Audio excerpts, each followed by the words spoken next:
आज की कहानी में मैं आप सभी को बताऊंगा कैसे हनुमान जी से शनिदेव महाराज जी हार गए। शनि के नाम से हर व्यक्ति डरने के लगता है। शनि दशा एक बार शुरू हो जाए तो 7.5 साल बाद ही पीछा छोड़ती है, लेकिन हनुमान भक्तों को शनि से डरने की तनिक भी जरूरत नहीं। शनि ने हनुमान को भी डराना चाहा, लेकिन मुंह की खानी पड़ी। आइए जाने कैसे। महान पराक्रमी हनुमान अमर हैं। पवन पुत्र हनुमान रघुकुल के कुमारों के कहने से प्रतिदिन अपनी आत्मकथा का कोई भाग सुनाया करते थे। उन्होंने कहा कि मैं एक बार संध्या समय अपने आराध्य श्री राम का स्मरण करने लगा तो उसी समय ग्रहों में पाप ग्रह मंदगति सूर्य पुत्र शनिदेव पधारे। वह अत्यंत कृष्ण वर्ण के विष्णाकार थे।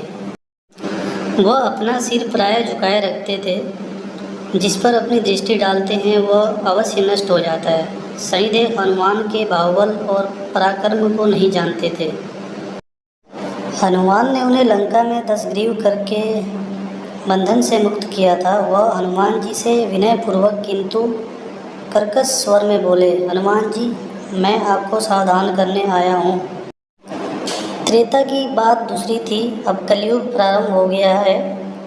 भगवान वासुदेव ने जिस क्षण अपनी अवतार लीला का समापन किया, उसी क्षण से पृथ्वी पर कली का प्रभुत्व हो गया।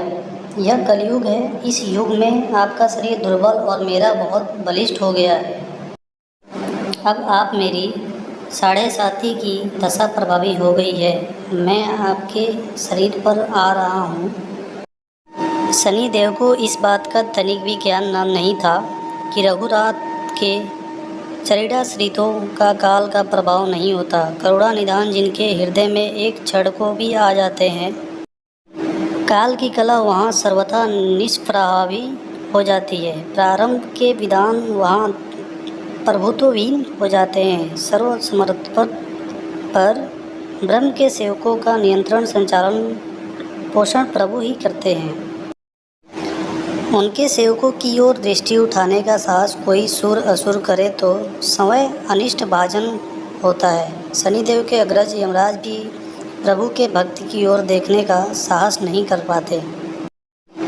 हनुमान जी ने शनि को समझाने का प्रयत्न किया, आप कहीं अन्यत्र जाएं। ग्रहों का प्रभाव पृथ्वी के मरणशील प्राणियों पर ही पड़ता है। मुझे अपने आराध्य का स्मरण करने दे। मेरे शरीर में श्री रघुनाथ जी के अतिरिक्त दूसरे किसी को स्थान नहीं मिल सकता। लेकिन शनिदेव को इससे संतोष नहीं मिला। वह बोले, मैं सृष्टिकर्ता के विधान से विवश हूँ।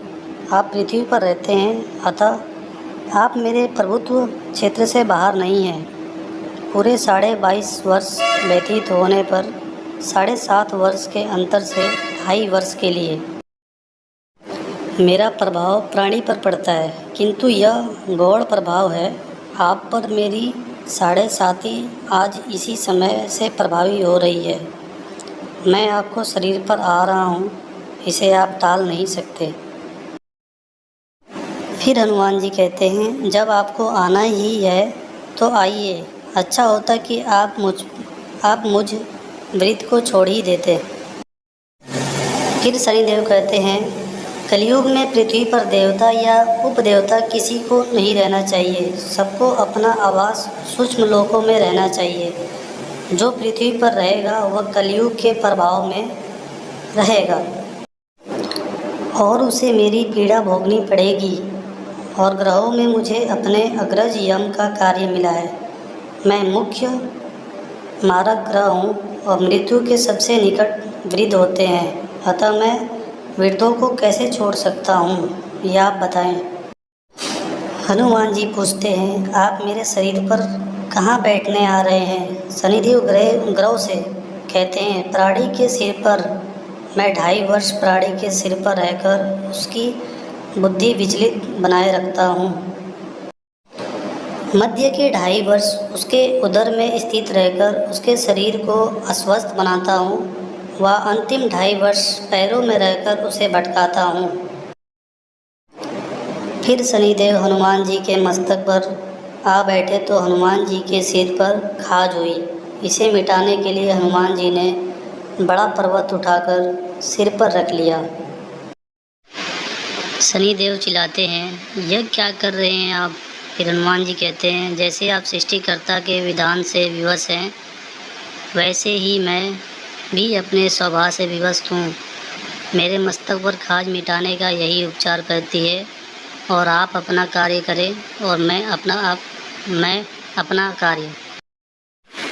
ऐसा कहते हैं कि हनुमान जी ने दूसरा पर्वत उठाकर सिर पर रख लिया। इस पर शनिदेव कहते हैं, आप इन्हें उतारिए, मैं संधि करने को तैयार हूँ। इतना कहते ही हनुमान जी ने तीसरा पर्वत उठाकर भी सिर पर रख लिया। तो शनिदेव चिल्लाकर कहते हैं, मैं अब आपके समीप नहीं आऊँगा। फिर भी हनुमान जी नहीं माने और चौथा पर्वत उठाकर सिर पर रख लिया। शनिदेव फिर चिल्लाते हैं, पवन कुमार, त्राहि माम रामदूत अंजनायाय नमः। मैं उसको भी पीड़ित नहीं करूँगा जो आपका स्मरण करेगा। मुझे उतर जाने का अवसर दें। हनुमान जी कहते हैं, बहुत शीघ्रता की, अभी तो 5वां पर्वत शिखर बाकी है। और इतने में ही शनि मेरे पैरों में गिर गए और कहा, मैं सदैव आपको दिए वचनों को स्मरण रखूँगा। अज्ञात के उपचार के लिए शनिदेव तेल मांगने लगे। हनुमान जी तेल कहाँ देने वाले थे? वही शनिदेव आज भी तेल दान से तुष्ट होते हैं। कहानी अच्छी लगे तो लाइक एंड शेयर सब्सक्राइब जरूर करें।